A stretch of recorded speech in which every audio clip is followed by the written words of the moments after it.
നശിച്ചു പോയെന്നും പറയുന്നു, പബ്ലിഷ് ചെയ്യാൻ പറ്റിയില്ലെന്നും പറഞ്ഞു. സോ ഇങ്ങനെ ഒരു ലൈഫ് മുഴുവൻ ഇത്ര എറുഡീഷൻ നിറഞ്ഞ ഒരു ലൈഫ് നമുക്ക് കാണാൻ പറ്റും. അപ്പൊ ആ ലൈഫിന്റെ 10% എനിക്ക് എന്റെ ലൈഫിൽ എന്റെ ലൈഫിൽ അതിനൊരു എക്സാമ്പിൾ ആയിട്ട് ഏറ്റെടുത്തുകൊണ്ട് ജീവിക്കാൻ പറ്റുവാണെങ്കിൽ I will think that my life has been successful. അതുകൊണ്ട് പലപ്പോഴും നമ്മൾ എന്തെങ്കിലും ഒരു വിഷമം വരുമ്പോഴും അല്ലെങ്കിൽ ഒരു അക്കാഡമിക് ഡിഫിക്കൽട്ടി വരുമ്പോഴും തിരിഞ്ഞു നോക്കുന്നത് ഡോക്ടർ ബി ആർ അംബേദ്കറിലേക്ക് ആണ്.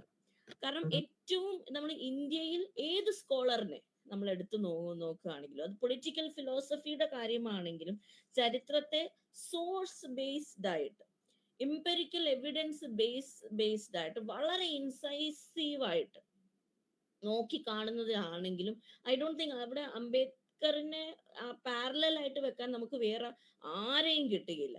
പലപ്പോഴും നമ്മൾ ഹിസ്റ്റോറിയൻസ്, ഉമാ ചക്രവർത്തി പോലുള്ള ഹിസ്റ്റോറിയൻസ് അല്ലെങ്കിൽ ആർ എസ് ശർമ്മ പോലുള്ള ഹിസ്റ്റോറിയൻസിന്റെ ഈ വർക്കാണ് നമ്മൾ ആദ്യം വായിക്കുന്നത്. പക്ഷെ പിന്നീട് അത് കഴിഞ്ഞ് നമ്മൾ അംബേദ്കറിന്റെ വർക്ക് വായിക്കുമ്പോൾ അതിന്റെ പബ്ലിഷിംഗ് ഇയർ നോക്കുമ്പോൾ ഈ ആർ എസ് ശർമ്മയെക്കാളും ഉമാ ചക്രവർത്തിയെക്കാളും എത്രയോ വർഷം മുമ്പേ അംബേദ്കർ ഈ ആശയങ്ങൾ മുമ്പോട്ട് വെച്ചു എന്ന് നമുക്ക് കാണാൻ പറ്റും. ഇപ്പൊ ആർ എസ് ശർമ്മയുടെ ശൂദ്രാസ് എന്ന് പറഞ്ഞൊരു വർക്ക് ഉണ്ട്.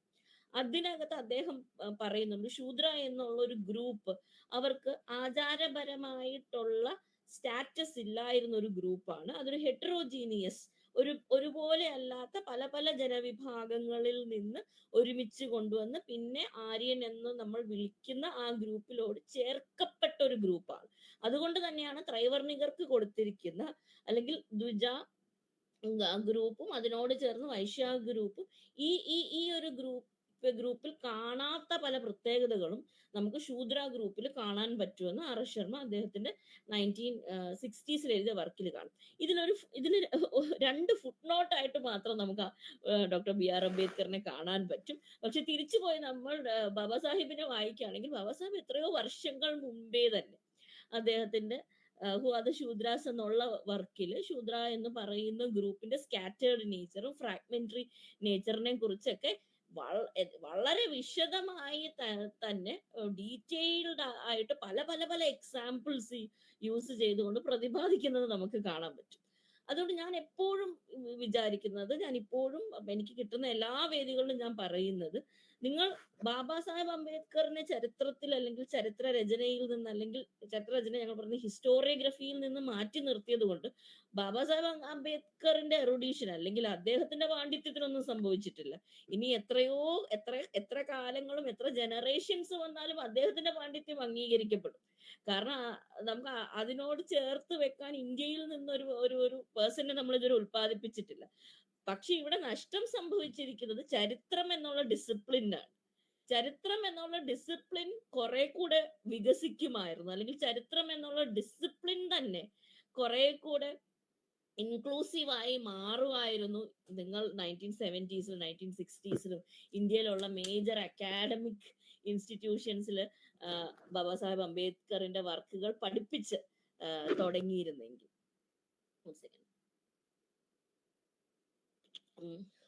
ഡോക്ടർ ബി ആർ അംബേദ്കറിന്റെ വർക്ക്സ് നമ്മൾ എടുത്തു നോക്കുകയാണെങ്കിൽ 3 കാര്യങ്ങൾ അദ്ദേഹത്തിന്റെ ലൈഫിന്റെ ആക്ടിവിറ്റീസിലും നമുക്ക് കാണാൻ പറ്റുന്നതാണ്, അദ്ദേഹത്തിന്റെ വർക്ക്സിലും നമുക്ക് കാണാൻ പറ്റുന്നതാണ്. ഇക്വാലിറ്റി എന്നുള്ള ഒരു ആശയത്തിനെ കോൺസ്റ്റിറ്റ്യൂഷണലിസം വഴി എങ്ങനെ മനുഷ്യരിലേക്ക് എത്തിക്കാം എന്നുള്ള ഒരു ഐഡിയ വീണ്ടും ഇതൊരു റെസനേറ്റിംഗ് കോളായിട്ട്, അല്ലെങ്കിൽ അംബേദ്കറിന്റെ എല്ലാ വർക്കുകളിലും നമുക്ക് ഇതിന്റെ അംശങ്ങൾ അല്ലെങ്കിൽ ആസ്പെക്റ്റുകൾ നമുക്ക് കാണാൻ പറ്റും. അതിന്റെ ഒരു ആദ്യത്തെ പടിയായിട്ട് അദ്ദേഹം ധാർമ്മികത എന്നുള്ള ഐഡിയയെ, ധാർമ്മികത എന്നുള്ള ആശയത്തെ പുനർനിർവചിക്കുന്നത് നമുക്ക് കാണാൻ പറ്റും.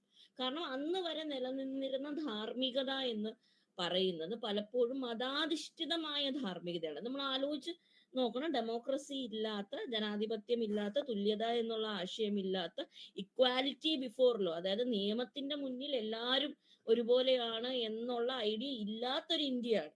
ഇന്ത്യ എന്നുള്ള ഒരു ആശയം ഉടലെടുത്ത് വരുന്ന ഒരു സമയത്തുള്ള ഒരു ഇന്ത്യയാണ്. ദേശീയത എന്നുള്ള ഒരു ഐഡിയ പോലും എല്ലാരിലേക്കും പടരാത്ത ഒരു കാലഘട്ടമാണെന്ന് ആലോചിക്കണം. അപ്പൊ അന്ന് ധാർമ്മികത എന്ന് പറയുന്നത്, നമ്മൾ അതിന്റെ ക്രക്സിലേക്ക് ചെല്ലുകയാണെങ്കിൽ എന്താണ് ശരി, എന്താണ് തെറ്റ്, നമ്മൾ എന്തിനെയാണ് ജീവിതത്തിൽ ചേർത്ത് പിടിക്കേണ്ടത് ഏതിനെയാണ് തള്ളി കളയേണ്ടത്. ഇങ്ങനെയുള്ള മനുഷ്യന്റെ മൂല്യബോധത്തെ നിർണയിക്കുന്ന ആ ഒരു അപ്പാരറ്റസിനെയാണ് നമുക്ക് വേണമെങ്കിൽ ധാർമ്മികത എന്ന് വിളിക്കുന്നത്. അന്നപ്പോൾ മനുഷ്യർ പലപ്പോഴും മതം എന്താണോ, മതം ഇന്ന കാര്യം ശരി എന്ന് പറഞ്ഞാൽ അത് ശരി, മതം ഇന്ന കാര്യം തെറ്റ് എന്ന് പറഞ്ഞാൽ അത് തെറ്റ്. കാരണം നിയമം എന്നുള്ള ഒരു ഐഡിയ മനുഷ്യരുടെ ഉള്ളിലേക്ക് വന്നിട്ടില്ല. അല്ലെങ്കിൽ പിന്നൊരു ധാർമ്മികത നമുക്ക് കാണാൻ പറ്റുന്നത് രാജാവിന്റെ ധർമ്മം, രാജധർമ്മത്തിന്റെ ബേസ് ആയിട്ടുള്ള ധാർമ്മികത. രാജാവ് എന്തൊക്കെ പറയുന്നോ അതൊക്കെ നിയമം, അതൊക്കെ ശരി. രാജാവ് എന്തിനൊക്കെ എതിരെ നിൽക്കുന്നോ അതൊക്കെ തെറ്റ്. അതുകൊണ്ട് തന്നെയാണ് ആ സംഹിതകളിൽ നമുക്ക് രാജ്യദ്രോഹം ഏറ്റവും വലിയ കുറ്റമായിട്ട് നമുക്ക് കാണുന്ന, ബ്ലാസ്ഫമി അല്ലെങ്കിൽ ദൈവത്തിനെതിരെ സംസാരിക്കുന്നത് ഏറ്റവും വലിയ കുറ്റമായിട്ട് നമുക്ക് കാണാൻ പറ്റുന്നത്. ഈ ഒരു മൂല്യബോധത്തെ തിരുത്തി എഴുതുകയും അതിനെ reformulate ചെയ്യുകയുമാണ് doctor B R Ambedkar അദ്ദേഹത്തിന്റെ ലൈഫിലുടനീളം ആ ഒരു വർക്കിൽ ഏർപ്പെടുന്നതായിട്ട് നമുക്ക് കാണാൻ പറ്റും. അപ്പൊ ഈ കോൺസ്റ്റിറ്റ്യൂഷണലിസം എന്നുള്ള ഒരു ഐഡിയ ഒരു അതിന് എനിക്കൊന്ന് എത്ര തീസിസുകൾ നമ്മൾ എഴുതിയാലും, എത്ര അതിനെ നമ്മൾ പഠിക്കാൻ ശ്രമിച്ചാലും, ഇന്ത്യയെ പോലെ ഇത്രയും ഡൈവേഴ്സ് ആയിട്ടുള്ള അന്ന് അതായത് ഇന്ത്യക്ക് ഇൻഡിപെൻഡൻസ് കിട്ടുമ്പോൾ 30% താഴെ മാത്രം ലിറ്ററസി ഉണ്ടായിരുന്ന ഒരു സെറ്റ് ഓഫ് മനുഷ്യരിലേക്ക് ഈ ആശയം എത്തിച്ചത് തന്നെ, അത് എനിക്ക് തോന്നുന്നത് വേൾഡിൽ തന്നെ ഏറ്റവും വലിയ വിപ്ലവാത്മകമായിട്ടുള്ള ഒരു ഷിഫ്റ്റ് ആയിട്ട് നമുക്ക് കാണാൻ പറ്റും. കാരണം ഇന്ന് നമുക്ക് തെറ്റും ശരിയും നമ്മൾ എങ്ങനെയാണ് മനസ്സിലാക്കുന്നത്?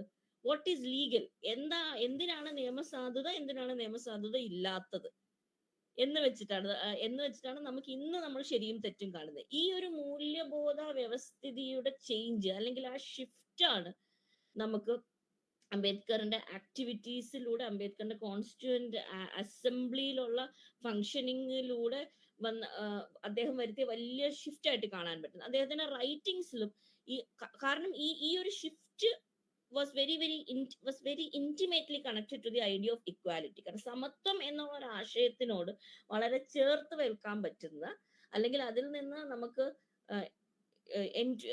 നമുക്ക് മാറ്റാൻ കഴിയാത്ത ഒരു ഐഡിയ ആണ് കോൺസ്റ്റിറ്റ്യൂഷണൽ ധാർമ്മികത ഭരണഘടനാ ധാർമ്മികത എന്ന് പറയുന്നത്. കാരണം ഭരണഘടനാ ധാർമ്മികത ഉൾക്കൊണ്ടാൽ മാത്രമേ ഇക്വാലിറ്റി ബിഫോർ ലോ എന്നുള്ള ഒരു ഐഡിയ, എല്ലാവരും തുല്യരാണ് എന്നുള്ള ഒരു ഐഡിയയിലേക്ക് നമുക്ക് എത്താൻ പറ്റുള്ളൂ.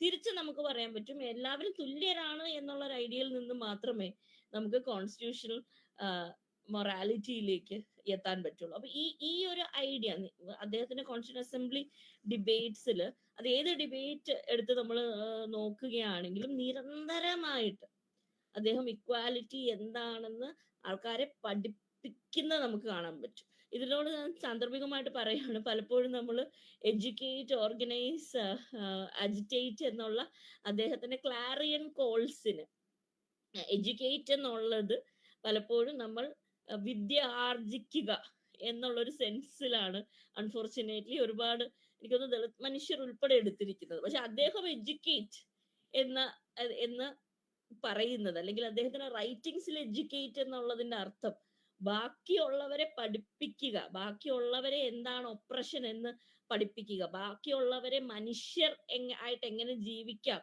എന്ന് പഠിപ്പിക്കുക. അതായത് ദളിതേതരന്റെ കാര്യമാണ് ഞാൻ പറയുന്നത്. അല്ലെങ്കിൽ സവർണ സമൂഹത്തെ മനുഷ്യവൽക്കരിക്കുക, സവർണ സമൂഹത്തെ മനുഷ്യരായി ജീവിക്കാൻ പഠിപ്പിക്കുക, സവർണ സമൂഹത്തെ ഇക്വാലിറ്റി എന്നുള്ള ഒരു ആശയം പഠിപ്പിക്കുക, സവർണ സമൂഹത്തെ ഫ്രറ്റേണിറ്റി എന്നുള്ള ഒരു ആശയം പഠിപ്പിക്കുക. ഇപ്പൊ ഭൂലെയുടെ ഒക്കെ റൈറ്റിംഗ്സ് നമ്മൾ നോക്കുകയാണെങ്കിൽ ഇൻഹറന്റ്ലി സാഹോദര്യമുള്ള ഗ്രൂപ്പുകൾ, പാർശ്വവൽക്കരിക്കപ്പെട്ട ഗ്രൂപ്പുകളാണ് എന്ന് അദ്ദേഹം പറയുന്നത് നമുക്ക് കാണാൻ പറ്റും. കാരണം വർഷങ്ങളായിട്ട്, അത് 4000 വർഷത്തെ ഒപ്രഷനാണ്.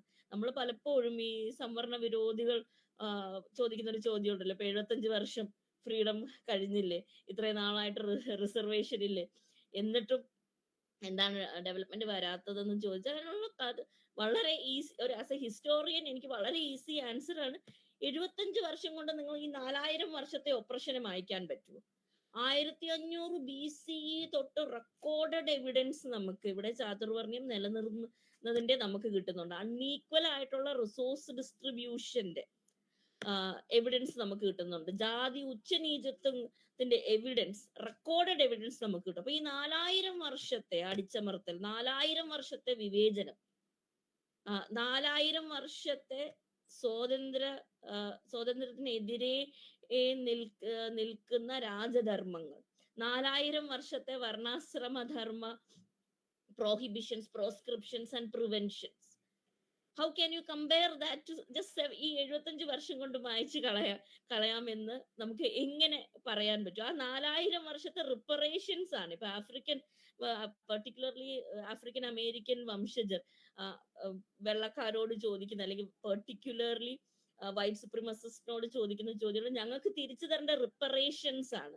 ഇത്രയും വർഷം ഞങ്ങളുടെ ലേബർ നിങ്ങൾ എക്സ്ട്രാക്ട് ചെയ്ത്, ഞങ്ങളെ അടിമകളായിട്ട് കണ്ട് എത്രയോ വർഷത്തെ ഞങ്ങളുടെ അധ്വാനം നിങ്ങൾ ചൂഷണം ചെയ്തു. ആ അധ്വാനത്തിന്റെ മുഴുവൻ ആകത്തൊക്കെ ഞങ്ങൾക്ക് തിരിച്ചു തരേണ്ട സമയത്താണ് ഞങ്ങൾ എത്തി നിൽക്കുന്നത്. ആ ഒരു സമയത്ത് ഞങ്ങൾ അഫർമേറ്റീവ് ആക്ഷൻ മാത്രം ചോദിക്കുന്നത് ഞങ്ങൾ നിങ്ങളോട് ചെയ്യുന്ന ദയാണെന്ന് പല ബ്ലാക്ക് ആക്ടിവിസ്റ്റും പറയുന്നുണ്ട്. ഇതേ ഐഡിയയിലേക്ക് നമ്മളും എത്തേണ്ട വലിയ ആവശ്യമുണ്ട്. പലപ്പോഴും നമ്മൾ റിപ്പറേഷൻസ് എന്നുള്ള ഒരു ഐഡിയ പോലും മുന്നോട്ട് വെക്കുന്നില്ല. ഈ 4000 വർഷത്തെ ചൂഷണം മാത്രമല്ലല്ലോ, 4000 വർഷത്തെ ദളിത് ലേബർ എക്സ്ട്രാക്ഷന്റെ ഒരു ചരിത്രവും കൂടെ നമുക്ക് ഈ സാൻസ്ക്രിറ്റിക് ടെക്സ്റ്റുകളിൽ നിന്ന് തന്നെ വായിച്ചെടുക്കാൻ പറ്റും. ഇപ്പൊ ഞാനൊക്കെ പഠിച്ച CBSE ടെക്സ്റ്റ് വളരെ വലിയ അക്ഷരത്തിൽ എഴുതി വെച്ചിട്ടുണ്ടായിരുന്നു, ഇന്ത്യയിൽ മറ്റ് കൺട്രീസിൽ കാണുന്നത് പോലെയുള്ള സ്ലേവറി, അടിമത്വം നിലനിന്നിട്ടില്ലായിരുന്നു, ഇന്ത്യയിൽ ഫ്യൂഡലിസം നിലനിന്നിട്ടില്ലായിരുന്നു എന്നുള്ള വാദത്തിന് ആക്കം കൂട്ടാൻ, അല്ലെങ്കിൽ അതിന്റെ ഒരു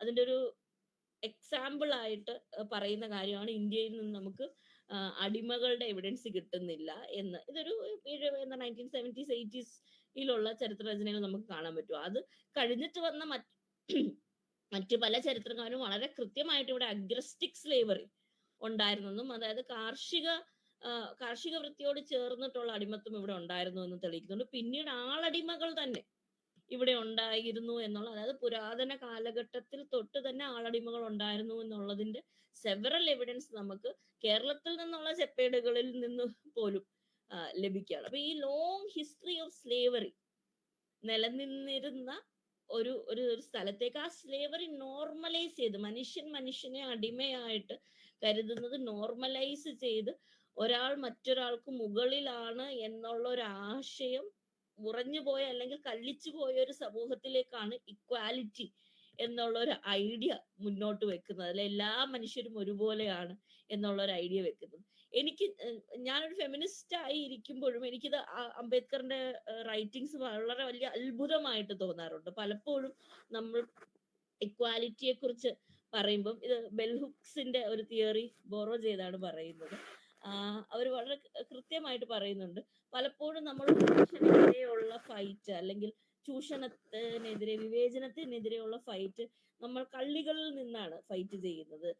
ഇപ്പൊ നമ്മൾ റേസിന് എഗെയിൻസ്റ്റ് ഫൈറ്റ് ചെയ്യുകയാണെങ്കിൽ അവർ റേസിനെതിരെ മാത്രം സംസാരിക്കുന്നു. ഇപ്പൊ അവര് ലിംഗ അസമത്വത്തിനെതിരെ ഫൈറ്റ് ചെയ്യുന്നവര് ലിംഗാസമത്വത്തിനെതിരെ മാത്രം ഫൈറ്റ് ചെയ്യുന്നു. ക്യൂർ റൈറ്റ്സിന് വേണ്ടി ഫൈറ്റ് ചെയ്യുന്നവർ അതിനുവേണ്ടി മാത്രം ഫൈറ്റ് ചെയ്യുന്നു. ലേബർ ക്ലാസ്സിന് വേണ്ടി ഫൈറ്റ് ചെയ്യുന്നവർ അതിനുവേണ്ടി മാത്രം ഫൈറ്റ് ചെയ്യുന്നു. ഇങ്ങനെ പല വെള്ളം കേറാ കള്ളികളിൽ നിന്ന് ഫൈറ്റ് ചെയ്യുന്ന ഗ്രൂപ്പുകൾ മനസ്സിലാക്കേണ്ടതാണ്. നമ്മൾ ഇതെല്ലാം കൂടെ ചേർന്ന് ഒപ്രഷൻ എന്നുള്ള ഒരു ഐഡിയക്കെതിരെയാണ് ഫൈറ്റ് ചെയ്യുന്നത്. ബെൽ ഹുക്സ് ഇത് പറയുന്നത് 2010-12 സമയത്താണ്. അംബേദ്കർ ബെൽ ഹുക്സ് ആണ് ഇന്റർസെക്ഷണൽ ഒപ്രഷൻ എന്നുള്ള ഒരു പദം, ഒരു വൊക്കാബുലറി യൂസ് ചെയ്ത് അതിനെ അനലൈസ് ചെയ്യാൻ ശ്രമിക്കുന്നത്. എന്നാൽ എത്രയോ വർഷങ്ങൾ മുന്നേ തന്നെ അംബേദ്കറുടെ റൈറ്റിംഗ്സിലും പർട്ടിക്കുലർലി അംബേദ്കറിന്റെ കോൺസ്റ്റിറ്റ്യൂന്റ് അസംബ്ലി ഡിബേറ്റുകളിലും നമുക്ക് കാണാൻ പറ്റുന്നത് അംബേദ്കർ ട്രൈബൽ മനുഷ്യരുടെ റൈറ്റ്സിന് വേണ്ടി ഫൈറ്റ് ചെയ്താൽ നമുക്ക് കാണാൻ പറ്റും. അംബേദ്കർ മൈനോറിറ്റീസിന്റെ റൈറ്റ്സിന് വേണ്ടി ഏറ്റവും അധികം ഫൈറ്റ് ചെയ്ത് നമുക്ക് കാണാൻ പറ്റും.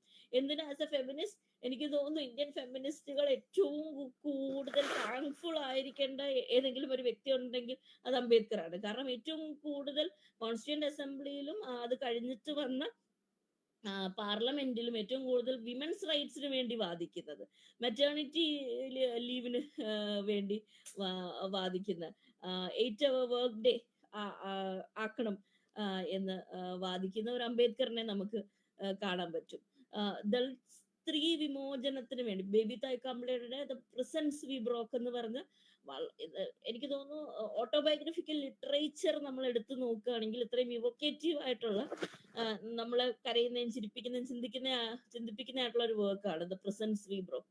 അതിനകത്ത് അവരൊരു സെക്ഷൻ തന്നെ അവർ അംബേദ്കറിനെ കാണുന്നതും മഹർ മൂവ്മെന്റിന്റെ ഭാഗമാകുന്നതും എങ്ങനെയാണ് ഒരു ദളിത് സ്ത്രീ വിമോചനം എന്നുള്ള ഒരു ഐഡിയയിലേക്ക് അവരെത്തുന്നതും ആ മൂവ്മെന്റ് എങ്ങനെയാണ് മഹാരാഷ്ട്രയിൽ മുന്നോട്ട് പോകുന്നതെന്നെ എന്നൊക്കെ കുറിച്ച് ഇതെല്ലാം തന്നെ ഇന്ത്യയുടെ ഫ്രീഡം സ്ട്രഗിളിന്റെ ബാക്ക്ഡ്രോപ്പിൽ കൂടെ വായിക്കുമ്പോൾ ഒന്ന് ആലോചിച്ച് നോക്കൂ.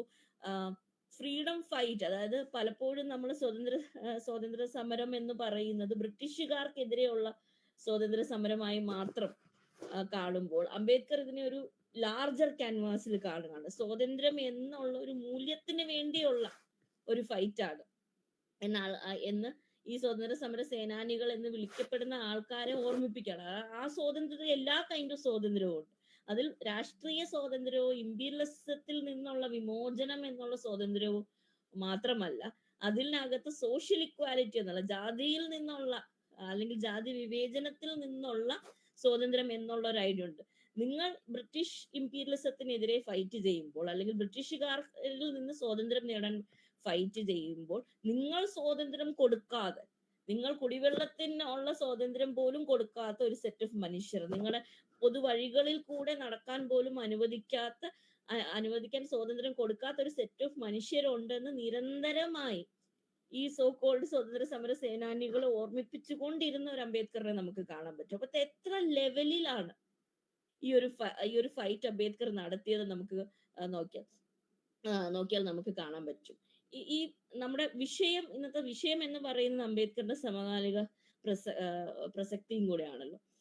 ഇതിനകത്ത് ഇന്ന് സാന്ദർഭികമായിട്ട് പറയേണ്ട ഒരു കാര്യം, വളരെ റീസെന്റ് ആയിട്ട് എനിക്ക് തോന്നുന്നു കേരളത്തില് മനോരമ ഹോർത്തൂസിൽ നടന്ന അതൊരു വിവാദമാണ്. അത് ആക്ച്വലി ഒരു നോൺ ഇഷ്യൂ ആയിട്ട് പോകേണ്ട കാര്യമാണ്. ബട്ട് അൺഫോർച്ചുനേറ്റ്ലി ഇന്ന് നമ്മുടെ സൊസൈറ്റിയിൽ നിലനിൽക്കുന്ന ഡിസ്ഇൻഫർമേഷനും മിസ്ഇൻഫർമേഷനും കാരണം വീണ്ടും വീണ്ടും പ്രചരിപ്പിക്കപ്പെടുന്ന ലൈസ് ആണ്. കാരണം ഇതേ ഹോർത്തൂസിന്റെ ഒരു വളരെ സിമിലർ പാനലില് ഞാൻ കഴിഞ്ഞ വർഷം ഉണ്ടായിരുന്നു. ആ പാനലിൽ ഉണ്ടായിരുന്നത് ഞാൻ, ശ്രീജിത്ത് പണിക്കർ, രേഖാരാജ്, ദിനുവേ, ഇത്രയും പേരായിരുന്നു ഉണ്ടായിരുന്നത്. അതൊന്നും മോഡറേറ്റർ ഇല്ലായിരുന്നു. അന്ന് ഈ വർഷത്തെ 2025 ശ്രീജിത്ത് പണിക്കർ എന്തൊക്കെ വാദങ്ങളാണോ പറഞ്ഞിരിക്കുന്നത്, അംബേദ്കറിനെ കുറിച്ച് എന്തൊക്കെ കള്ളങ്ങളാണോ പറഞ്ഞിരിക്കുന്നത്, അതേ കള്ളങ്ങൾ 2024 പറഞ്ഞിട്ടുണ്ട്. ഇനി 2026 ശ്രീജിത്ത് പണിക്കറിനെ ഏതെങ്കിലും ഒരു പരിപാടിക്ക് ഇൻവൈറ്റ് ചെയ്യുകയാണെങ്കിൽ അദ്ദേഹം ഇതേ കള്ളങ്ങൾ പറയും. കാരണം നിരന്തരമായിട്ട് ഈ കള്ളങ്ങൾ ഉൽപ്പാദിപ്പിക്കുന്ന, ദുർവ്യാഖ്യാനങ്ങൾ ഉൽപ്പാദിപ്പിക്കുന്ന ഒരു സിസ്റ്റം നമ്മുടെ സോഷ്യൽ മീഡിയ വഴിയും മറ്റ് ചാനൽസ് വഴിയും നിലനിൽക്കുന്നതിനെ കുറിച്ചും നമ്മൾ വളരെ വലിയ രീതിയിൽ അവെയർ ആയിരിക്കണം. ഈ അവയർനെസ് സ്പ്രെഡ് ചെയ്യേണ്ട ഈ ഒരു അധിക ബാധ്യത എനിക്ക് തോന്നുന്നു ആസ് അംബേദ്കറൈറ്റ്സ് നമ്മൾ ഏറ്റെടുക്കുകയും വേണം. ഇതിനകത്ത് വിനായക് ഖത്തിയാർ എന്ന് പറഞ്ഞ ഒരു BJP ലീഡർ, അദ്ദേഹം BJP MLA ആയിരുന്നു. അദ്ദേഹം രാംജന്മഭൂമി മൂവ്മെന്റിൽ വളരെ സ്ട്രോങ് ആയിട്ട് പങ്കെടുത്ത ആളാണ്. ബജ്രംഗ് ദളിന്റെ പാർട്ടായിരുന്നു. ഇദ്ദേഹമാണ് ആദ്യമായിട്ട് ഇന്ന് ഈ ശ്രീജിത്ത് പണിക്കർ പറഞ്ഞ ഈ കള്ളങ്ങൾ ആദ്യമായിട്ട് മുന്നോട്ട് വളരെ കോൺട്രവേഴ്ഷ്യൽ രീതിയിലും വളരെ നാഷണൽ ശ്രദ്ധ പിടിച്ചു പറ്റുന്ന രീതിയിലും മുന്നോട്ട് വെച്ചത്. അദ്ദേഹം പറഞ്ഞ 3 മേജർ കള്ളങ്ങൾ തന്നെയാണ് ഇന്നും പല പല സംഘപരിവാർ ഹാൻഡിലുകളിൽ നിന്നും അല്ലെങ്കിൽ പ്രോ റൈറ്റ് ആയിട്ടുള്ള ഹാൻഡിലുകളിൽ നിന്നും മുമ്പോട്ട് വരുന്നതെന്ന് കാണാം. അതിന് 3 കള്ളങ്ങൾ ഇതാണ്. ഒന്ന്, അംബേദ്കറിനെ ഒരു ഇസ്ലാം വിരോധിയായിട്ട് മുസ്ലിം വിരോധിയുമായിട്ട് ചിത്രീകരിക്കുക. 2, അംബേദ്കറിനെ ഒരു കൾച്ചറൽ നാഷണലിസ്റ്റ് ആയിട്ട്, സാംസ്കാരിക ദേശീയവാദിയായിട്ട് ചിത്രീകരിക്കുക. 3, അംബേദ്കർ പാർട്ടീഷന് ഫോർ ആയിരുന്നു. അതിന്റെ കോണ്ടെക്ച്വൽ ആയിട്ട് അല്ലെങ്കിൽ ഹിസ്റ്റോറിക്കലായിട്ട് അംബേദ്കറിനെ അന്നത്തെ പൊസിഷനെ ലൊക്കേറ്റ് ചെയ്യാതെ പാർട്ടീഷൻ അംബേദ്കർ ഫോർ ആയിരുന്നു എന്ന് വാദിക്കുക. ഈ 3 കള്ളങ്ങളും ഈ 3 ഫാലസീസും നിരന്തരമായിട്ട് BJPയുടെ പല വ്യാഖ്യാന ഫാക്ടറികളിൽ നിന്നും വീണ്ടും 2002 തൊട്ട് മുമ്പോട്ട് വെക്കുന്നത്. നമുക്ക് കാണാൻ പറ്റും. ആനന്ദ് ടെൽറ്റുംഡയുടെ വർക്ക്സിൽ അദ്ദേഹം വളരെ കൃത്യമായിട്ട് പറയുന്നുണ്ട്, 2 രീതിക്കാണ് സംഘപരിവാർ അംബേദ്കറുമായിട്ട് എൻഗേജ് ചെയ്യുന്നത്. ഒന്ന്, അംബേദ്കറിനെ ഐക്കണൈസ് മാത്രം ചെയ്യുക, അതായത് അംബേദ്കറിന്റെ ഫോട്ടോ വെക്കുക, അദ്ദേഹത്തിന്റെ പ്രതിമ വെക്കുക, അങ്ങനെ അംബേദ്കറിനെ ബിംബവൽക്കരിക്കുക. പക്ഷെ അംബേദ്കർ ആശയങ്ങളെ എംബ്രേസ് ചെയ്യാതെ ഇരിക്കുക. ഒന്ന്. 2, അദ്ദേഹത്തിന്റെ ആശയങ്ങളെ വളച്ചൊടിക്കുക, അല്ലെങ്കിൽ അദ്ദേഹത്തിനെ മിസ്കോട്ട് ചെയ്യുക. അതിൽ നമുക്ക് അതിനകത്ത് തന്നെ നമുക്ക് 3 വിഭാഗങ്ങൾ കാണാം. ഒന്ന്, അംബേദ്കറിനെ കുറിച്ച് പച്ചക്കള്ളങ്ങൾ പറയുന്നത് നമുക്ക് കാണാൻ പറ്റും. 2, അംബേദ്കർ പറഞ്ഞ കാര്യങ്ങളെ അതിന്റെ കോണ്ടെക്സ്റ്റിൽ നിന്ന് പറിച്ച് മറ്റൊരു കോണ്ടെക്സ്റ്റിൽ വെച്ചുകൊണ്ട് വ്യാഖ്യാനിക്കുക. 3, ഡബിൾ സ്പീക്ക്, അതായത് അംബേദ്കർ പലപ്പോഴും സർക്കാസ്റ്റിക് ആയിട്ട് പറഞ്ഞ, നമുക്ക് അംബേദ്കറിന്റെ റൈറ്റിങ്സ് വായിക്കുമ്പോൾ നമുക്ക് മനസ്സിലാവും വളരെ ഷാർപ്പായിട്ട് ഉള്ള വിറ്റ് അല്ലെങ്കിൽ സർക്കാസം ഉപയോഗിച്ചിരുന്ന ഒരാളാണ്. പലപ്പോഴും അംബേദ്കറിന്റെ എക്സാമ്പിൾസും അനക്ഡോട്ട്സും ഒക്കെ മനസ്സിലാകണമെങ്കിൽ അംബേദ്കർ മുഴുവൻ ടെക്സ്റ്റ് വായിച്ചാൽ മാത്രമേ നമുക്ക് മനസ്സിലാകുള്ളൂ. പക്ഷെ ഇത് മറ്റൊരു കോണ്ടെക്സ്റ്റിൽ പ്ലേസ് ചെയ്യുമ്പോൾ ഡബിൾ സ്പീക്ക് എന്നാണ് വിളിക്കുന്നത്. പലപ്പോഴും ഒരു മെറ്റഫറായിട്ട് അംബേദ്കർ യൂസ് ചെയ്ത, ഒരു എക്സാമ്പിൾ ആയിട്ട് അംബേദ്കർ യൂസ് ചെയ്ത, ഒരു സാന്ദർഭികമായിട്ട് കേസ് സ്റ്റഡി ആയിട്ട് യൂസ് ചെയ്ത കാര്യങ്ങളെ അംബേദ്കർ വേറൊരു കോണ്ടെക്സ്റ്റിൽ കൊണ്ടുവന്ന് പ്ലേസ് ചെയ്ത് ഈ സംഘവാദങ്ങളെ സപ്പോർട്ട് ചെയ്യുന്ന രീതിയിൽ പ്രസന്റ് ചെയ്ത്, ഈ 3 രീതിക്കും അംബേദ്കറിനെ അപ്രോപ്രിയേറ്റ് ചെയ്യാനുള്ള ശ്രമങ്ങൾ നടക്കുന്നുണ്ട്. അതിന് എനിക്ക് തോന്നുന്നു അതിനെതിരെ ഏറ്റവും അധികം ഫൈറ്റ് ചെയ്യേണ്ട ഒരു അധിക ബാധ്യത തന്നെയാണ്. പക്ഷെ ആ അധിക ബാധ്യത അംബേദ്കറൈറ്റുകൾ ഏറ്റെടുക്കണം. കേരളത്തിൽ വന്നപ്പോൾ ശ്രീജിത്ത് പണിക്കർ ഒരു ആഡഡ് ലെയർ കൂടി ഇതിന് കൊടുത്തു. കേരളത്തിലെ അംബേദ്കറൈറ്റുകൾ അംബേദ്കറിനെ വായിക്കുന്നില്ല എന്ന് ഇദ്ദേഹം നിരന്തരമായിട്ട് പല വേദികളിൽ ഇത് പറഞ്ഞുകൊണ്ടിരിക്കുകയാണ്. 2024 മനോരമ ഹൗസിന്റെ വേദിയിൽ ഞങ്ങൾ 3 പേരും അങ്ങനെ അംബേദ്കറിനെ വായിക്കാതെ നമുക്ക് അംബേദ്കറൈറ്റ് ആകാൻ സാധ്യമല്ല. അംബേദ്കറൈറ്റ് എന്നുള്ള ഒരു സമൂഹം തന്നെ ഒരു ജ്ഞാന സമൂഹമാണ്. നമ്മളെല്ലാം ഒരുമിച്ച് വന്നിരിക്കുന്നതും ഇന്ന് ഈ മീറ്റിംഗിൽ പങ്കെടുക്കുന്നത് പോലും അംബേദ്കറിന്റെ ആശയങ്ങൾ നമ്മളെ ഒരുമിപ്പിക്കുന്നത് കൊണ്ടാണ്. അങ്ങനെ ഒരു പുതിയ ആശയങ്ങളുടെ ഒരു ഫ്രെയിംവർക്കിലാണ് അംബേദ്കറൈറ്റ് എന്നുള്ള ഒരു ഐഡന്റിറ്റി ഉണ്ടാകുന്നത് തന്നെ. അല്ലാതെ ഞാൻ ഒരിക്കലും വിശ്വസിക്കുന്നില്ല അതൊരു ജാതി ബേസ്ഡ് ആയിട്ടുള്ള ഒരു ഐഡന്റിറ്റി അല്ല, അതൊരു ജ്ഞാനം ബേസ്ഡ് ആയിട്ടുള്ള ഒരു ഐഡന്റിറ്റിയാണ് അംബേദ്കറൈറ്റ് എന്നുള്ള ഒരു ഐഡന്റിറ്റി. ആ ഐഡന്റിറ്റിയെ വെല്ലുവിളിക്കുന്ന രീതിയിലാണ് അംബേദ്കറൈറ്റ്സ് അംബേദ്കറിനെ വായിക്കുന്നില്ല എന്നുള്ള ഇത്രയും വലിയൊരു ഫോൾസ് സ്റ്റേറ്റ്മെന്റ് അദ്ദേഹം മുന്നോട്ട് വെക്കുന്നത്. ഇത് അദ്ദേഹത്തിന്റെ മാത്രമല്ല, പല പല ഹാൻഡിലുകളിലൂടെ പോകുന്ന നമുക്ക് കാണാൻ പറ്റും. ഇതിൽ ഒരു എക്സാമ്പിൾ മാത്രം, നമുക്ക് സമയം കുറവായതുകൊണ്ട് ഒരു എക്സാമ്പിൾ മാത്രം എടുത്ത് പറയാം എന്ന് ഞാൻ വിചാരിക്കുന്നു. അതായത് അംബേദ്കർ ഒരു ഇസ്ലാം ഹേറ്റർ ആയിരുന്നു, അല്ലെങ്കിൽ ഒരു ഇസ്ലാം വിരോധിയായിരുന്നു എന്നുള്ള രീതിയിലുള്ള പ്രചരണങ്ങൾ, ഇത് വലിയ രീതിയിൽ ഒരു മുസ്ലിം ദളിത് ഫെമിനിസ്റ്റ് ക്യൂർ കൂട്ടായ്മ ഉണ്ടായി വരുന്നതിൽ ഇങ്ങനെ ഒരു വലിയൊരു സോളിഡാരിറ്റി നമ്മൾ ആന്റി സി എ മൂവ്മെന്റിന്റെ സമയം തൊട്ട്, അല്ലെങ്കിൽ കോവിഡ് സമയത്ത് നടന്ന ഒരുപാട് സോളിഡാരിറ്റി സംഗമങ്ങൾ നമ്മൾ കാണുന്നതാണ്. ഇത് വലിയൊരു ഡേഞ്ചറുമാണ്. RSS മുന്നോട്ട് വെക്കുന്ന ആന്റി ഇൻക്ലൂസീവ് ആയിട്ടുള്ള ഐഡിയോളജിക്ക് ഏറ്റവും വലിയൊരു ഡേഞ്ചറാണ് മാർജിനലൈസ്ഡ് ആയിട്ടുള്ള ആൾക്കാർ ഒരുമിച്ച് ചേർന്ന് വരുന്നത്, അല്ലെങ്കിൽ മൈനോറിറ്റൈസ്ഡ് ആയിട്ടുള്ള ആൾക്കാർ ഒരുമിച്ച് ചേർന്ന് വരുന്നത്. അപ്പൊ ഈ ഉത്കണ്ഠ ഉള്ളത് കൊണ്ട് തന്നെയാണ് ഈ ഗ്രൂപ്പ്സിനെ വിഭജിച്ച് നിർത്താൻ വേണ്ടി പണ്ട് ബ്രിട്ടീഷുകാർ യൂസ് ചെയ്തിരുന്ന ഡിവൈഡ് ആൻഡ് റൂൾ എന്നുള്ള ഐഡിയയുടെ മറ്റൊരു പതിപ്പ് ഇന്ന് RSS യൂസ് ചെയ്യുന്നതും കൂടെ ഇതിനെ പ്രിഫേസ് ചെയ്ത് പറയേണ്ടിയിരിക്കുന്നു. ആനന്ദ് ടെൽറ്റുംഡെ 2 മേജർ എവിഡൻസ് ആണ് അംബേദ്കർ ഇസ്ലാം വേണ്ടി അദ്ദേഹത്തിന്റെ വർക്കിൽ ചൂണ്ടിക്കാണിക്കുന്നത്. അതിൽ ഒന്ന് അംബേദ്കർ എഡിറ്റർ ആയിരുന്ന ബഹിഷ്കൃത് ഭാരത് വർക്ക് നമ്മൾ എടുത്തു നോക്കുകയാണെങ്കിൽ അദ്ദേഹം അതിന്റെ സെവറൽ എഡിഷൻസിൽ ലോകഹിതവാദി എന്ന് പറഞ്ഞ ഒരു മറാഠി സോഷ്യൽ റിഫോമർ, ഇസ്ലാം എന്താണെന്നും ഇസ്ലാമിന്റെ എസൻസ് എന്താണെന്നും അതിന്റെ ടീച്ചിങ്സ് എന്താണ് എന്നും നിരവധി ലക്കങ്ങളിൽ എഴുതുന്നത് നമുക്ക് കാണാൻ പറ്റും. അപ്പൊ അതിൻ്റെ ഒരു ബഹിഷ്കൃത് ഭാരതത്തിന്റെ ഒരു പേജിന്റെ പകുതിയോളം വരുന്നത്, ഞാൻ അതിന്റെ 2-3 കോപ്പീസ് എടുത്ത് നോക്കുകയായിരുന്നു.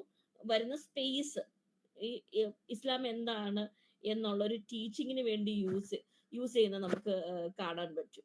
അപ്പം being the editor of that work, അദ്ദേഹത്തിന് ഇസ്ലാമിനോട് എന്തെങ്കിലും വിരോധം ഉണ്ടായിരുന്നെങ്കിൽ ഇതൊരു സീരീസ് ആയിട്ട് പബ്ലിഷ് ചെയ്യാനുള്ള സാധ്യത വളരെ വളരെ റെയറാണ്.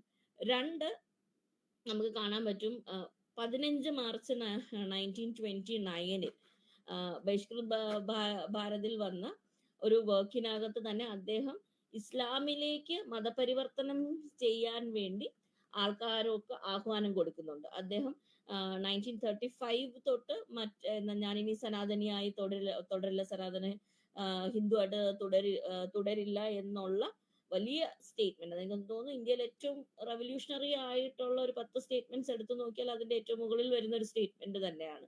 ഈ ഒരു സ്റ്റേറ്റ്മെന്റ് മേക്ക് ചെയ്ത് പിന്നീട് അദ്ദേഹം പല മതങ്ങളെ പഠിക്കുന്നതിന് മുമ്പുണ്ടായിരുന്ന 1929 കാലഘട്ടത്തിൽ ഇസ്ലാം എന്ന ഒരു മതം ബ്രദർഹുഡിന് വേണ്ടിയാണ് നിലനിൽക്കുന്നതെന്നും ഇന്ത്യയിൽ നിലനിൽക്കുന്ന മതങ്ങൾ വെച്ച് നോക്കുകയാണെങ്കിൽ ഇസ്ലാമിലേക്ക് കൺവേർട്ട് ചെയ്യുന്നതായിരിക്കും നല്ലതെന്നും പറയുന്നത് നമുക്ക് കാണാം. 1935 കഴിഞ്ഞിട്ടും അദ്ദേഹത്തിന്റെ 2 അനുയായികൾ അദ്ദേഹത്തിനോട് ഇമ്മീഡിയറ്റ്ലി അവർക്ക് മതം ചേഞ്ച് ചെയ്യണം എന്ന് പറയുമ്പോൾ ഇസ്ലാം മതത്തിലേക്ക് കൺവേർട്ട് ചെയ്യാൻ ഉപദേശിക്കുന്ന ഒരു അംബേദ്കറിനെയും നമുക്ക് കാണാൻ പറ്റും.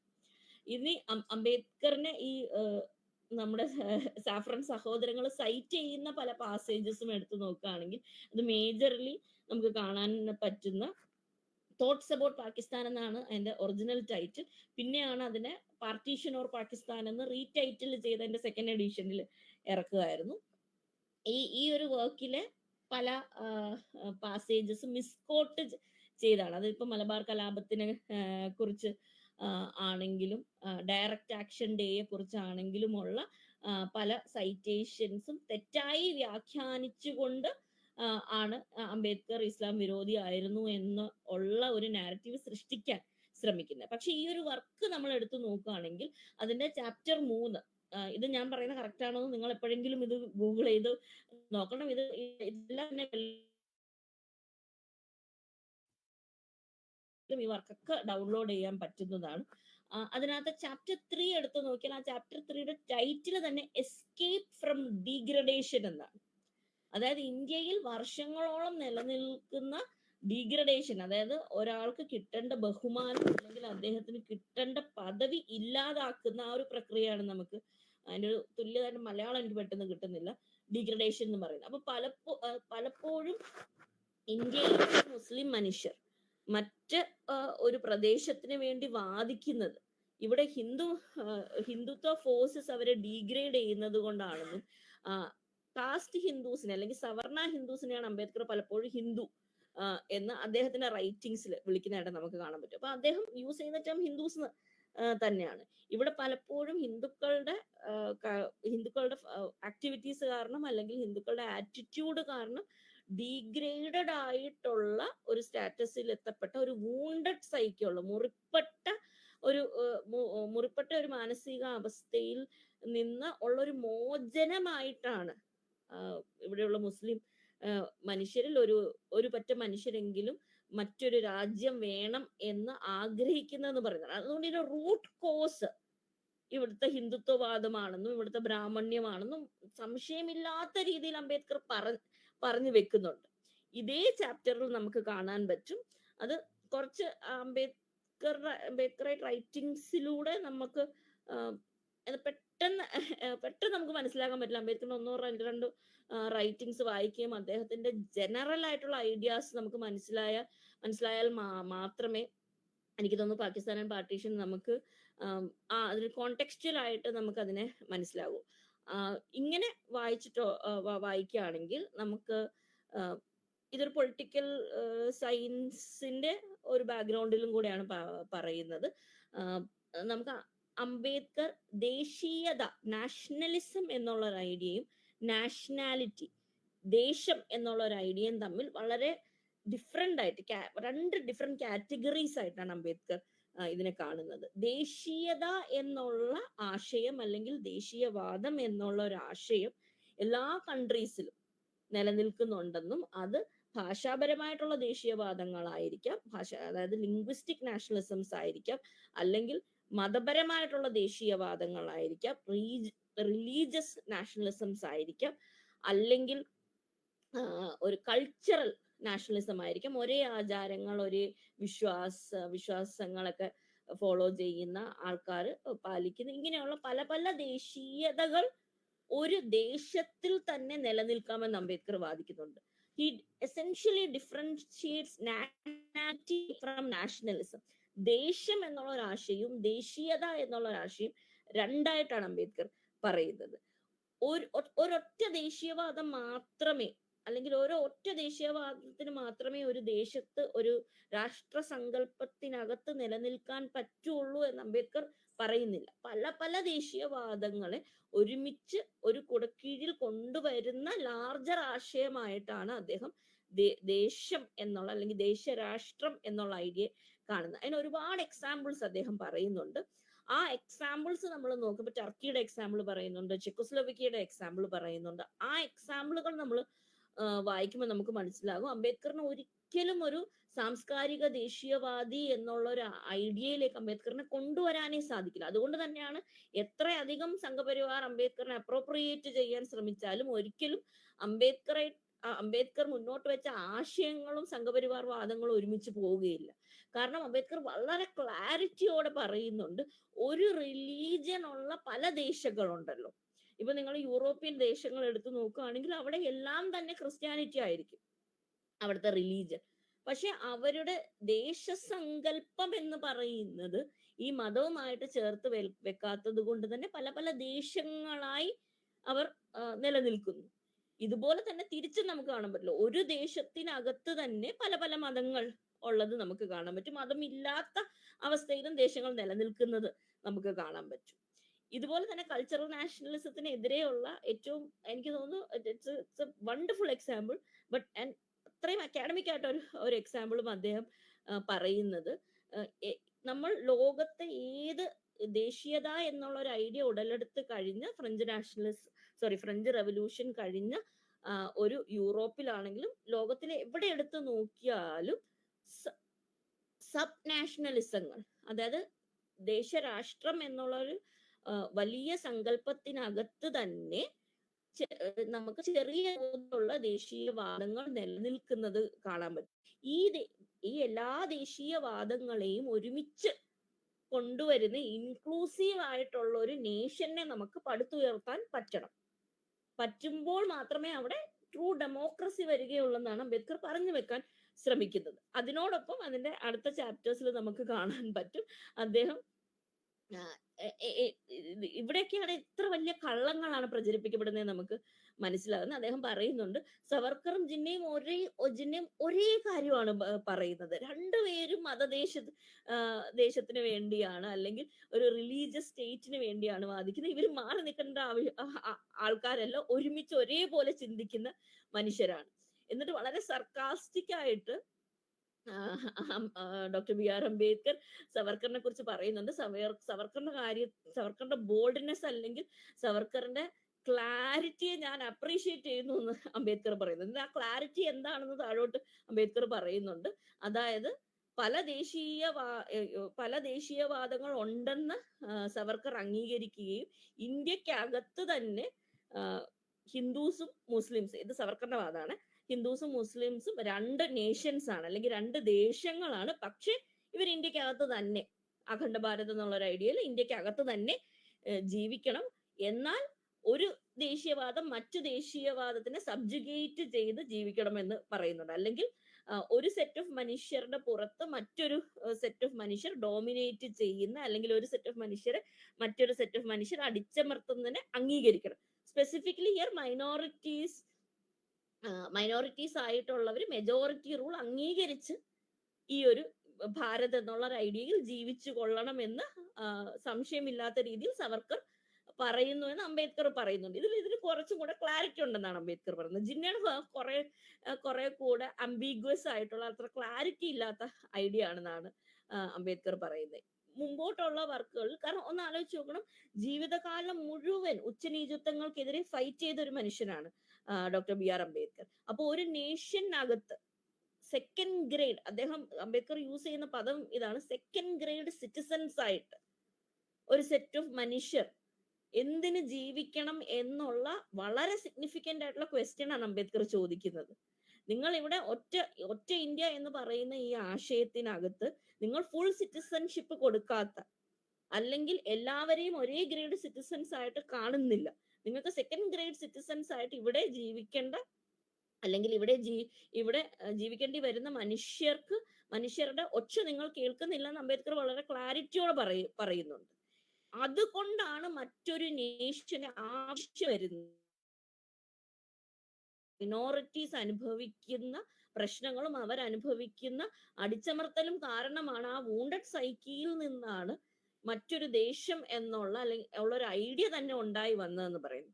ഇത് പറയുമ്പോഴും അംബേദ്കർ പലയിടങ്ങളിലും വളരെ സ്പെസിഫിക് ആയിട്ട് തന്നെ ജിന്ന എന്നെടുത്ത് പറയുന്നുണ്ട്, മുസ്ലിം ലീഡേഴ്സ് എന്നെടുത്ത് പറയുന്നുണ്ട്, മുസ്ലിം ലീഗ് എന്നെടുത്ത് പറയുന്നുണ്ട്. ഇന്ത്യയിലെ എല്ലാ മുസ്ലിംസ് ഒന്നും അംബേദ്കർ പറയുന്നില്ല എന്നും ഒരു കവിയറ്റും കൂടെ ചേർത്ത് വേണം നമ്മൾ ഇതിനെക്കുറിച്ച് മനസ്സിലാക്കാൻ വേണ്ടി. എന്നിട്ട് ഈ വർക്കിന്റെ അവസാനം നമ്മൾ നോക്കുകയാണെങ്കിൽ അംബേദ്കർ വീണ്ടും പറയുന്നത്, പല ദേശങ്ങളും നമ്മൾ എടുത്ത് നോക്കുകയാണെങ്കിൽ അവിടെ പല മതങ്ങളിലുള്ള മനുഷ്യർ, പല ദേശീയ സങ്കല്പമുള്ള മനുഷ്യർ ഒരുമിച്ച് ജീവിക്കുന്നുണ്ടല്ലോ. അതുകൊണ്ട് despite all of these differences ഒരുമിച്ച് ജീവിക്കാനുള്ള പോസിബിലിറ്റി ഉണ്ടെന്ന് ഈ പാകിസ്ഥാനോ പാർട്ടീഷന്റെ അവസാനത്തെ ചാപ്റ്ററിൽ അംബേദ്കർ പറഞ്ഞു വെച്ചിട്ടാണ് മുമ്പോട്ട് പോകുന്നത്. ഇതിനോട് കൂടെ പറയേണ്ട ഒരു കാര്യം, ഇതിനകത്ത് അംബേദ്കർ സൈറ്റ് ചെയ്യുന്ന പല റയറ്റ്സിനെ കുറിച്ചിട്ടുള്ള പാസേജസ് ഉണ്ട്. ഇതൊന്നും അംബേദ്കറിന്റെ വേർഡ്സ് അല്ല, റയറ്റ് കമ്മീഷന്റെയും ബ്രിട്ടീഷ് കറസ്പോണ്ടൻസിന്റെയും ബ്രിട്ടീഷ് റിപ്പോർട്ടുകളും അംബേദ്കറിന്റെ വർക്കുകൾ വായിക്കുന്നവർക്കറിയാം, അദ്ദേഹം മെറ്റിക്കുലസ് ആയിട്ട് റെഫറൻസ് ചെയ്യും. ഇപ്പൊ വേദങ്ങളുടെ ആണെങ്കിൽ ആ വേദങ്ങളിൽ നിന്ന് അതേ വാക്യങ്ങൾ എടുത്തു വെച്ചിട്ടാണ് അദ്ദേഹം പ്രൂവ് ചെയ്യുന്നത് വേദങ്ങൾ ഡിസ്ക്രിമിനേറ്ററി ആയിരുന്നെന്നും വേദങ്ങളിൽ ഏറ്റവും കൂടുതൽ നമുക്ക് കാണാൻ പറ്റുന്നത് ബ്രാഹ്മണിക്കൽ പേട്രിയാർക്കി ആണെന്നൊക്കെ അംബേദ്കർ ആ വേഴ്സസ് സൈറ്റ് ചെയ്താണ് പറയുന്നത്. ഇതേ മെത്തേഡാണ്, ഇതേ രീതിശാസ്ത്രം തന്നെയാണ് അദ്ദേഹം മറ്റു കാര്യങ്ങളിലും യൂസ് ചെയ്യുന്നത്. അപ്പം അദ്ദേഹം ഡയറക്റ്റ് ആക്ഷൻ ഡേയെ കുറിച്ച് പറയുമ്പോഴും മലബാർ റിബല്യനെ കുറിച്ച് പറയുമ്പോഴും എല്ലാം ആ റിപ്പോർട്ടുകളാണ് സൈറ്റ് ചെയ്യുന്നത്. പക്ഷെ നമ്മുടെ ശ്രീജിത് പണിക്കരെ പോലെയുള്ള ആൾക്കാർ അതിനെ അംബേദ്കർ പറഞ്ഞു എന്നാണ്, കാരണം അംബേദ്കറുടെ ബുക്കിലാണ് അതുള്ളത്, അതുകൊണ്ട് അംബേദ്കർ പറഞ്ഞു എന്ന് പറഞ്ഞാണ് പ്രചരിപ്പിക്കുന്നത്. തമ്മിൽ വലിയ വ്യത്യാസമുണ്ട്. ഇപ്പൊ ഞാൻ ഇവിടെ പറഞ്ഞത് ഞാൻ അംബേദ്കറിനെ സൈറ്റ് ചെയ്താണ് പറഞ്ഞത്, നാളെ ഇത് മാളവിക പിന്നെ പറഞ്ഞല്ലോ, അത് അംബേദ്കർ പറഞ്ഞത് ഞാൻ സൈറ്റ് ചെയ്യുന്നതേ ഉള്ളൂ. ഇതുപോലെ ബ്രിട്ടീഷ് റിപ്പോർട്ടുകൾ പറഞ്ഞ കാര്യങ്ങൾ അംബേദ്കർ സൈറ്റ് ചെയ്യാണ്, അതിനെ മിസ്കോണ്ടെക്ച്വലൈസ് ചെയ്ത് മിസ്കോട്ട് ചെയ്ത് അംബേദ്കറിനെ ഒരു ഇസ്ലാം വിരോധിയായിട്ട് ഇന്ന് അങ്ങനെ നാരറ്റീവൈസസ് ചെയ്യാൻ ശ്രമിക്കുന്നതിന്റെ പുറകിലുള്ള ദുഷ്ടലാക്ക് അംബേദ്കർ റൈറ്റ്സ് മനസ്സിലാക്കുകയും അതിനെതിരെ നമുക്ക് പറ്റുന്ന എല്ലാ സോഷ്യൽ മീഡിയ ചാനൽസ് വഴിയും മറ്റ് രീതികൾ വഴിയും സംസാരിക്കേണ്ട വലിയ ആവശ്യവും കൂടിയുണ്ട്. അങ്ങനെ കാരണം അംബേദ്കറിനെ അപ്രോപ്രിയേറ്റ് ചെയ്യാൻ നേരത്തെ പറഞ്ഞു വെച്ചതാണ്, അതിന് ശ്രമങ്ങളെ സാധ്യമുള്ളൂ. പക്ഷെ ആ ശ്രമങ്ങൾ കാരണം അൺഫോർച്ചുനേറ്റ്ലി ദളിത് മനുഷ്യർ പോലും നൈമിഷികമായിട്ടെങ്കിലും മൊമെന്ററിലി ആണെങ്കിലും തെറ്റിദ്ധരിക്കപ്പെടാതിരിക്കാൻ, അല്ലെങ്കിൽ അങ്ങനെ ഒരു വലിയ വെഡ്ജ് മൈനോറിറ്റീസും മാർജിനലൈസ്ഡ് ആയിട്ടുള്ള മനുഷ്യരുടെ ഇടയിൽ വരാതിരിക്കാൻ നമ്മൾ നിരന്തരമായിട്ട് പ്രയത്നിച്ച് കൊണ്ടേ ഇരിക്കണം. ഇത് നമുക്ക് എങ്ങനെ ചെയ്യാൻ പറ്റും എന്നുള്ളതും അംബേദ്കർ നമുക്ക് പറഞ്ഞു തന്നിട്ടുള്ള കാര്യമാണ്. Educate ourselves and educate others, organise ourselves and organise others, agitate. നിരന്തരമായിട്ട് എനിക്ക് ഈ വാക്കിന്റെ ഒരു വ്യാപ്തി ഞാൻ പലപ്പോഴും ചിന്തിക്കാറുണ്ട്.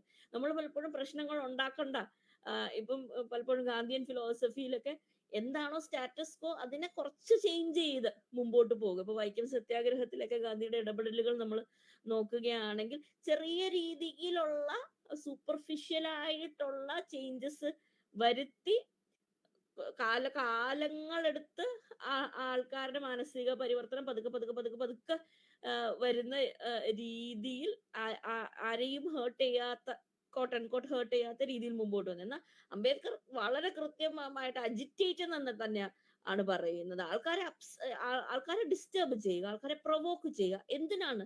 അവരുടെ അന്ന് രൂഢമൂലമായിട്ട് അവരുടെ ഉള്ളിൽ ഉറഞ്ഞുപോയ ജാതിബോധത്തിനെ, അവരുടെ ഉള്ളിൽ ഉറഞ്ഞുപോയ ഉച്ചനീചത്വ സങ്കല്പങ്ങളെ അജിറ്റേറ്റ് തന്നെ ചെയ്യേണ്ട വലിയ ആവശ്യം നമ്മൾക്ക് ഓരോരുത്തർക്കും ഉണ്ടെന്ന് അംബേദ്കർ നമ്മൾ നിരന്തരമായിട്ട് അദ്ദേഹത്തിന്റെ ലൈഫിലൂടെ, ഞാൻ ഇപ്പം റിഡിൽസ് ഇൻ ഹിന്ദുയിസം നമ്മൾ നോക്കുകയാണെങ്കിൽ ഇത്രയും മനോഹരമായിട്ട് ഹിന്ദുയിസത്തിനെയും ബ്രാഹ്മണ്യവാദത്തെയും ഡൈസെക്റ്റ് ചെയ്യുന്ന രീതിയിൽ ഓരോ ഓരോ ഓരോ റിഡിൽസ് നമ്മൾ എടുത്ത് നോക്കിയാലും സംശയമില്ലാത്ത രീതിയിൽ, എന്നാൽ കൃത്യമായിട്ട് ഹിസ്റ്ററിയിൽ നിന്ന് എക്സാമ്പിൾസും മൈത്തോളജിയിൽ നിന്ന് എക്സാമ്പിൾസും എടുത്തെടുത്ത് വെച്ചുകൊണ്ട് അംബേദ്കർ വാദിക്കുന്ന ആ ഒരു രീതിയിലുള്ള മെത്തഡോളജിക്കലി സൗണ്ട് ആയിട്ടുള്ള, അക്കാഡമിക്കലി സൗണ്ട് ആയിട്ടുള്ള, എന്നാൽ അതേ സമയത്ത് എക്സ്ട്രീംലി തോട്ട് പ്രൊവോക്കിംഗ് ആയിട്ടുള്ള, എക്സ്ട്രീംലി ഇൻസൈറ്റ്ഫുൾ ആയിട്ടുള്ള ഈ ഒരു നിരന്തര ചോദ്യം ചെയ്യൽ നമുക്ക് അംബേദ്കറിൽ കാണാൻ പറ്റും. ഈ നിരന്തര ചോദ്യം ചെയ്യലുകളിൽ നിന്ന് പലപ്പോഴും ദളിത് സമൂഹവും പെർട്ടിക്കുലർലി അംബേദ്കറൈറ്റ്സും പുറകോട്ട് പോകുമ്പോഴാണ് ഇന്ത്യയുടെ ആ സിവിലൈസേഷനൽ ആയിട്ടുള്ള ഡയലോഗിക് കൾച്ചർ. ഇപ്പൊ അമർത്യ സെന്നിന്റെ വർക്ക് നമ്മൾ എടുത്തു നോക്കുകയാണെങ്കിൽ അദ്ദേഹം പറയുന്നുണ്ട്, ഇന്ത്യക്ക് ഒരു സിവിലൈസേഷണൽ എത്തോസ് ഉണ്ടെങ്കിൽ, അല്ലെങ്കിൽ ഒരു ഇന്ത്യയുടേതെന്ന് പറയുന്ന ഒരു കൾച്ചറൽ ആയിട്ടുള്ള ഒരു എസൻസ് ഉണ്ടെങ്കിൽ അത് ആർഗ്യുമെന്റേഷൻ ആണ്, അത് നിരന്തരമായിട്ടുള്ള സംവാദങ്ങളാണ്, നിരന്തരമായിട്ടുള്ള ഡയലോഗുകൾ ആണ് എന്നും. ഇത് നമുക്ക് പുരാതന ചരിത്രം തൊട്ട് മിഡീവൽ ചരിത്രം കഴിഞ്ഞ് മുമ്പോട്ട് പോകുന്ന ഓരോ സമയത്തും നമുക്ക് കാണാൻ പറ്റുന്നതാണ്. ഈ ആർഗ്യുമെന്റേഷന്റെ ഏറ്റവും കൾമിനേഷൻ ആയിട്ട്, അല്ലെങ്കിൽ ഈ ആർഗ്യുമെന്റേഷന്റെ ഏറ്റവും ഒരു മാനിഫെസ്റ്റ് ഫോം ആയിട്ട് നമുക്ക് മോഡേണിറ്റിയിൽ കിട്ടിയിട്ടുള്ള ഏറ്റവും വലിയ സ്കോളറാണ് അംബേദ്കർ. കാരണം അദ്ദേഹം ഇപ്പം എക്കണോമിക്സിന്റെ ഫീൽഡിലാണെങ്കിലും, പൊളിറ്റിക്കൽ സയൻസിന്റെ ഫീൽഡിലാണെങ്കിലും, ഫിലോസഫിയുടെ ഫീൽഡിലാണെങ്കിലും, സാൻസ്ക്രിറ്റ് സ്റ്റഡീസിന്റെ ഫീൽഡിലാണെങ്കിലും, ഇൻഡോളജിയുടെ ഫീൽഡിൽ ആണെങ്കിലും, ഹിസ്റ്ററിയുടെ ഫീൽഡിലാണെങ്കിലും, ആന്ത്രപ്പോളജിയുടെ ഫീൽഡിലാണെങ്കിലും, ഈ ക്രിട്ടിക്കൽ ആയിട്ടുള്ള ആർഗ്യുമെന്റേഷൻ എന്നുള്ള ഒരു ഐഡിയ, അത് ബൗദ്ധ പാരമ്പര്യത്തിന്റെ ഒരു തുടർച്ചയുമാണ്. ഈ ഒരു ഐഡിയ മുമ്പോട്ട് വെക്കുന്നതും അത് മോഡേൺ ഇന്ത്യയിലെ സംവാദാത്മക കൾച്ചർ എന്നുള്ള ഒരു ഐഡിയ മുമ്പോട്ട് വെക്കുന്നതും അതിന്റെ എറുഡീഷൻ നിലനിർത്തിക്കൊണ്ട് തന്നെയുള്ള സംവാദങ്ങൾ, അതിന്റെ അനിവാര്യതയെ കുറിച്ച് പറയുന്നതും നമുക്ക് മോഡേണിറ്റിയിൽ 1930s തുടങ്ങിയുള്ള അംബേദ്കർ റൈറ്റിംഗ്സ് ആണെന്ന് നമുക്ക് മനസ്സിലാക്കാവുന്നതാണ്. So when you look at, or when I look at, ഞാൻ അംബേദ്കറിനെ നോക്കുമ്പോഴും അല്ലെങ്കിൽ നമ്മൾ അംബേദ്കറിനെ കാണുമ്പോഴും ഒരു excellent role model to be followed Dalit മനുഷ്യർക്ക് മാത്രമല്ല, ഇന്ത്യയിൽ ജീവിക്കുന്ന അല്ലെങ്കിൽ വേൾഡിൽ ജീവിക്കുന്ന ഏതൊരു കൈൻഡ് ഓഫ് ഒപ്രഷൻ അനുഭവിക്കുന്ന ഒരാളാണെങ്കിലും ശരി, അവർക്കൊരു എക്സലന്റ് റോൾ മോഡലായിട്ട് അംബേദ്കർ ഇരിക്കുമ്പോൾ തന്നെ നമുക്ക് അതിനോടൊപ്പം തന്നെ നമുക്ക് അംബേദ്കറിനെ കാണാൻ പറ്റുന്നത് നിരന്തരമായിട്ട് പോരാട്ടം നയിക്കുന്ന, ഒരു സമയത്തും കോംപ്ലാസന്റ് ആകാതെ നിരന്തരമായിട്ട് ഒപ്രഷനെതിരെ, അത് മൾട്ടിപ്പിൾ കൈൻഡ്സ് ഓഫ് ഒപ്രഷനെതിരെ ഫൈറ്റ് ചെയ്തുകൊണ്ടിരിക്കുന്ന, ആ ഫൈറ്റിലേക്ക് ആൾക്കാരെ നിരന്തരമായിട്ട് ഇൻസ്പയർ ചെയ്ത് കൊണ്ടുവരുന്ന ഒരു അംബേദ്കറിനെ നമുക്ക് കാണാൻ പറ്റും. അതുകൊണ്ട് തന്നെയാണ് ഐ ആം അംബേദ്കർ എന്ന് പറയുന്നതിന് വളരെ വളരെ സിഗ്നിഫിക്കൻസ് ഉള്ളത്. ഇന്നത്തെ ഇന്ത്യയുടെ രാഷ്ട്രീയ സാഹചര്യത്തിൽ ഒരു NEP കഴിഞ്ഞ വരുന്ന ഒരു ഇന്ത്യ, ലേബർ കോഡുകൾ മാറിയ ഒരു ഇന്ത്യയിൽ ഏറ്റവും അധികം വായിക്കപ്പെടേണ്ടതും ഏറ്റവും അധികം ചർച്ച ചെയ്യപ്പെടേണ്ടത്, താങ്ക്ഫുള്ളി ആൾക്കാർക്ക് മനസ്സിലായി കഴിഞ്ഞു. നിങ്ങൾ ഇൻസ്റ്റാ റീലുകൾ നോക്കുകയാണെങ്കിൽ നമ്മൾ ജെൻസി എന്ന് വിളിക്കുന്ന ആ ഗ്രൂപ്പ് പോലും ഏത് പൊളിറ്റിക്കൽ ഫിഗറിനെയാണ് ഏറ്റവും കൂടുതൽ ഡിസ്കസ് ചെയ്യുന്നത് എന്ന് ചോദിച്ചാൽ അത് ബാബാ സാഹിബ് അംബേദ്കറിനെ തന്നെയാണ്. നൂറുകണക്കിന് 100K ഫോളോവേഴ്സ് ഉള്ള ദളിത് ആയിട്ടുള്ള ഇൻഫ്ലുവൻസേഴ്സിനെ, ദളിത് ബഹുജൻ ആയിട്ടുള്ള ഇൻഫ്ലുവൻസേഴ്സിനെ അംബേദ്കറൈറ്റ് എന്ന് വിളിച്ചു പറയുന്ന ഇൻഫ്ലുവൻസേഴ്സിനെ നമുക്ക് ഇൻസ്റ്റയിലും സ്നാപ്ചാറ്റിലും കാണാൻ പറ്റുന്നതാണ്.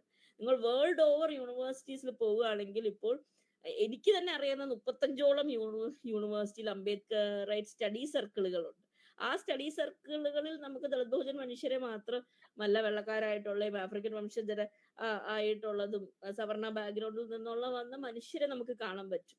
നൂറുകണക്കിന് അക്കാഡമിക് പേപ്പേഴ്സ് കഴിഞ്ഞ ഒരു 10-15 വർഷത്തിൽ പല പല യൂണിവേഴ്സിറ്റികളിൽ പ്രൊഡ്യൂസ്ഡ് ആകുന്നത് നമുക്ക് കാണാൻ പറ്റും.